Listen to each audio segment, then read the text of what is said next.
महाराज मनु की 3 बेटियां हैं, आकुति, देवहूति, प्रसूति, और इनके 2 बेटे हैं, प्रियव्रत और उत्तानपाद। ये वर्णन यहां आया है।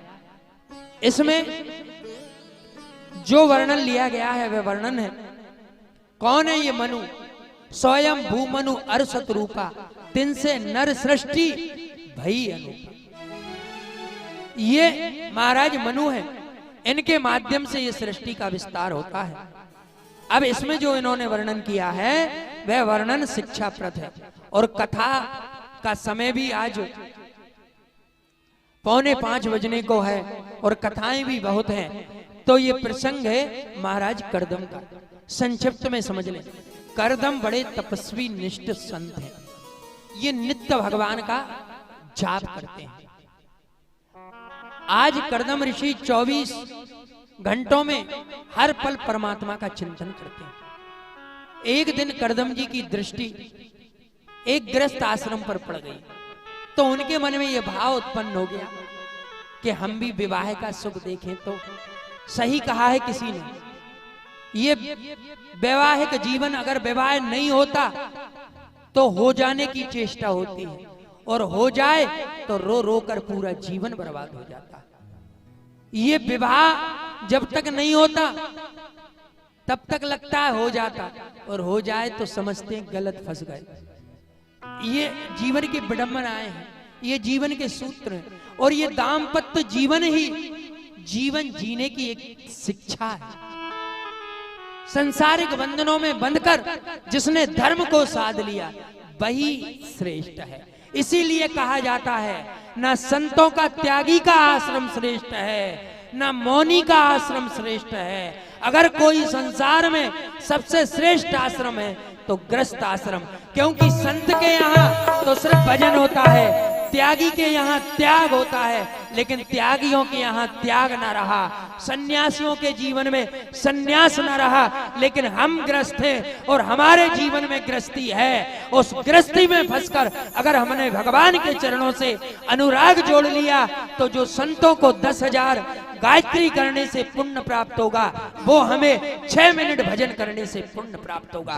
इसीलिए कहा है गृहस्थ आश्रम सबसे श्रेष्ठ आश्रम। ये गृहस्थों की पराकाष्ठा है, गृहस्थों को मानवीय धर्मों का निर्वाहन करने का संकेत दिया है। आज कर्दम मुनि के मन में ये भाव आ गया कि मेरा विवाह हो जाता। आज वो भाव उनके अंदर उत्पन्न हो गया। भगवान नारायण ने प्रकट हो गए, कर्दम से कहा, तुमने बहुत भक्ति की, कहो क्या चाहते हो।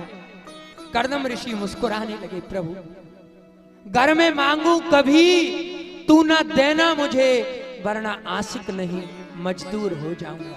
प्रभु तुझे पाने के बाद मैं क्या इच्छा रखूं, मेरे मन में अब कोई भाव नहीं है, बस आपकी कृपा बनी रहे। भगवान कहने लगे नहीं। आज भगवान कह रहे हैं कर्दम से, कर्दम कहो क्या चाहिए। कर्दम जी कहने लगे, प्रभु आज आपके दर्शन करके अनन्यास चिंतयन्तो माम ये जना परिपास्ते तेषाम नित्याभियुक्तानाम योगक्षेमं वहाम्यहम्। हे प्रभु, आपके दर्शन करने मात्र से मांगने की वृत्ति ही नष्ट हो, मुझे कुछ नहीं चाहिए। भगवान कहने लगे, देखो तुमने ये भजन किया था ना कि मेरा विवाह हो जाए, तो अब तुम मांगो या मत मांगो, हम तो तुम्हारा विवाह निश्चित कराए। तुम्हारा विवाह हमने महाराज मनु की पुत्री देवहूति से निश्चित कर दिया, अब तुम्हें उनसे विवाह करना होगा। कहने लगे, प्रभु ठीक है, लेकिन एक बात है, अगर आप मेरा विवाह करवा रहे हैं तो एक बात सुन लो, मैं विवाह तभी करूंगा जब आप मेरे यहाँ पुत्र के रूप में उत्पन्न होंगे, और जिस दिन आपका जन्म हो जाएगा उस दिन मैं गृहस्थ आश्रम को छोड़कर वानप्रस्थ की ओर चला जाऊंगा। पुत्र होने के बाद मैं सांसारिक भोग नहीं करूंगा, ये बात आप सुन लेना। भगवान ने कहा ठीक है, तथास्तु। इस प्रकार भगवान ने कहा, और महाराज कर्दम का विवाह देवहूति के साथ हुआ। आज विचार करो देवहूति एक राजा की पुत्री, राजमहल में रहने वाली, सुंदर सुंदर अलंकार वस्त्र जिनकी शोभा को और शोभान्वित करते हैं, कानों में कुंडल, माथे की बिंदिया और चोटी का हार और गले का हार उनकी शोभा को और बढ़ा रहे हैं।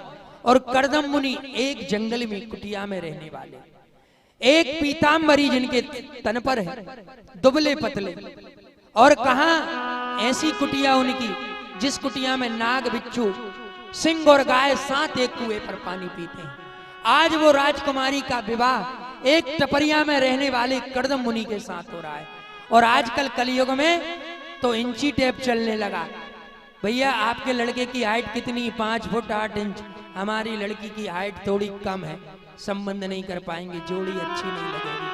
आज जोड़ियां बनने लगी, वैभव की जोड़ियां बनने लगी। लड़का क्या नौकरी करता है? लड़का ये कोई नहीं पूछता कि संस्कार कैसे हैं, खानदान कैसा है, दारू पीता या नहीं पीता, कोई विचार नहीं करता। वो तो खूब कमा कर लेकर आए और आपकी बेटी को रोज मारे। संसार को ऐसा पति चाहिए। संसार को ये पति नहीं चाहिए कि वो धर्म से जुड़ा हो, कर्म से जुड़ा हो, नीति से जुड़ा हो। आजकल सब लोग नौटंकी का जीवन जी रहे हैं। लोग स्टेटस का मैच करते हैं, लिविंग स्टेटस मैच करेंगे। ये नहीं देखेंगे कि परिवार कैसा है, संसार कैसा है। आज मेरे महाराज मनु को देखो कि जो राजघराने में पैदा हुई, देवहूति का विवाह ऐसे परमनिष्ठ ऐसे संत से करते हैं जिनका नाम कर्दम। आज कर्दम मुनि को हर्षित भाव के साथ अपनी पुत्री का विवाह महाराज कर्दम के साथ कर देते हैं। आज कर्दम मुनि जैसे ही आश्रम में आए और देखा देवहूति ने कि महाराज ये क्या है? कर्दम मुनि कहने लगे, देवी ये मेरा आश्रम है। बोले महाराज यहाँ तो ये बिच्छू घूम रहे हैं। देवी अब मैं अकेला रहता था, मैंने सोचा कोई तो रहता रहे। बोले महाराज ये मेंढक, सांप इत्यादि? बोले हाँ सब मेरे ही साथ रहते हैं, कोई दिक्कत नहीं, इनका कोई नहीं है और मेरा भी कोई नहीं है, तो ये मेरे और मैं इनका। जैसे ही ये भाव कर्दम मुनि का सुना तो देवहूति की आंखों से अश्रुपात होने लगे। धन हूं मैं, संसार में लाखों की संपदा वाला पति मिल सकता था, राज वैभव संपदा वाला पति पा सकती थी, लेकिन इतने पवित्र विचार वाला पति मिला, ये मेरे जीवन के सत्कर्म। और पति परायण भाव उनका देवहूति का। आज कर्दम मुनि कहने लगे, देवी यो घाट है ना, कभी डरना मत, यहाँ सिंह और गाय एक साथ आकर पानी पीते हैं। ये भजन का प्रताप है। जहां अहिंसा होती है ना, वहां हिंसा कभी नहीं होती। अहिंसा में हिंसा का निवास नहीं होता और हिंसा में अहिंसा का वास नहीं होता। जहां हिंसा होती है ना, वहां पाखंड होता है, और जहां अहिंसा होती है ना, वहां परमात्मा होता है। इसीलिए आज कर्दम मुनि कहने लगे, देवी तनिक हम ध्यान कर लें। बोले ठीक है स्वामी, आप ध्यान कीजिए। अब स्वामी जी आज विवाह करके ही आए हैं और ध्यान में बैठ गए। और ऐसी आंख बंद हुई, ऐसी आंख बंद हुई कि 30,000 वर्ष तक उनकी आंखें भजन में ही लगे रहे। ये उस युगों में लोगों की आयु, आप कहो कि 30,000 वर्ष, तो लोगों की आयु 1,00,000 वर्ष हुआ करती थी सतयुग में। और त्रेता आया तो एक जीरो हट गई, और द्वापर आया तो फिर एक जीरो हट गई, और कलयुग आया तो 100 वर्ष बची। अब तो 100 वर्ष भी कोई नहीं जी रहा, क्योंकि सबका शरीर नाश हो चुका है पाप से।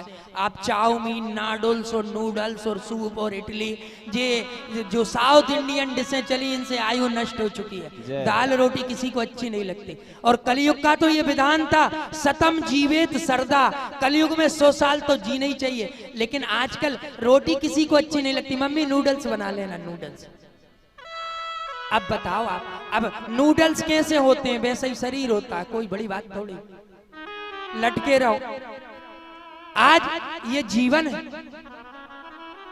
आज कर्दम मुनि भजन में लग गए और देवहूति देख रही हैं कि मेरे स्वामी की तो अभी दृष्टि नहीं खुल रही, ध्यान में है, उनका शरीर बूढ़ा हो गया और देवहूति उनके गालों को गीले कपड़े से पोंछती हैं, पंखा डुलाती हैं, कहीं उनको मक्खी ना लग जाए। और आज की पत्नी 2 दिन बहस क्या हो जाए, तीसरे दिन मायके पहुंच जाती है। और ये 30,000 वर्ष तक देवहूति महाराज करदम का सेवा कर रही है।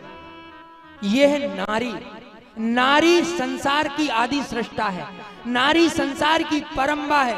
अगर नारी सीता हो गई तो कुल का कल्याण कर देगी, और नारी अगर सूर्पणखा हो गई तो वंश का अंत कर देगी। ये दोनों नारियां हैं, लेकिन एक सूर्पणखा और एक सीता। एक अनसुईया हुई जिन्होंने तीनों देवताओं को पलने में पटक दिया।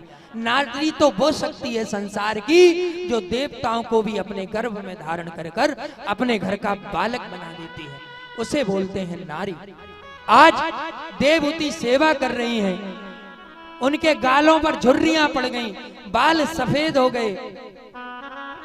जैसे ही कुछ वर्षों के बाद जब उनकी दृष्टि खुली तो करदम मुनि कहने लगे, देवी तुम कौन हो? जैसे ही ये बात कही तो आंखों में आंसू आ गए। बोले, स्वामी जरा याद तो कीजिए, मैं कोई और नहीं, मैं आपकी वही अभागिन पत्नी हूं जो आप वर्षों पूर्व मुझे महाराज मनु के यहां से लेकर आए थे। बोले, देवी तुम इतने वर्षों तक? बोले, मैं आपकी सेवा कर रही थी। बंधुओं, पत्नी के जीवन में अगर पति की सेवा है तो वो नारी नारी नहीं, वो नारी शक्ति है।